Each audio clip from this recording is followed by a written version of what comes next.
When doing my taxes online, reporting the backdoor Roth information, I'm always a little flustered by the question about my IRA basis. Is it wrong or unadvisable to just check zero for this every year? If so, could you explain what this basis is and a simple way to calculate this for tax purposes? As a general rule, basis is post-tax money. So if you're buying in a taxable account, if you buy a stock, you put $100,000 into a stock, and then it appreciates to $200,000 and you sell it, your basis, what you paid for it, is $100,000. The hardest question on Form 8606, where you report your backdoor Roth IRA, is line 2, where it asks about your basis. And even the instructions for that say, if this is your first year filling out Form 8606, you should probably put 0 on this line. And that's what goes on my Form 8606 line 2 every year is 0. And the reason why is because I didn't have any basis in my traditional IRAs the year before because they were all zeroed out. So I don't want to say this is the correct way to do a backdoor Roth IRA because there's obviously different ways you can do it. But this is by far the simplest way to do the paperwork for a backdoor Roth IRA is to make the contribution during the calendar year and do the conversion for that contribution right afterward. It keeps your paperwork very simple.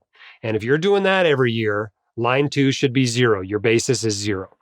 But for example, let's say you make a late backdoor Roth IRA contribution, meaning you make a 2020 contribution in the first 3.5 months of 2021. Then when you put in your 2020 8606, all you're documenting is the contribution.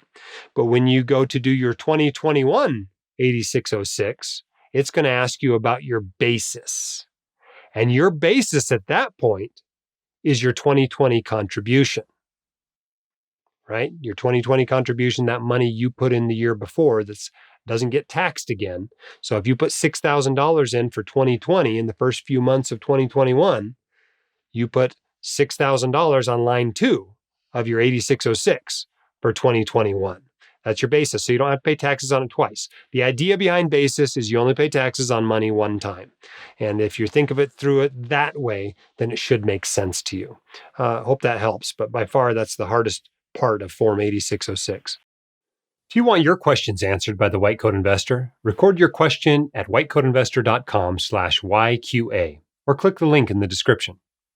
My dad, your host, Dr. Dahl, is a practicing emergency physician, blogger, author, and podcaster. He is not a licensed accountant, attorney, or financial advisor, so this podcast is for your entertainment and information only and should not be considered official, personalized financial advice.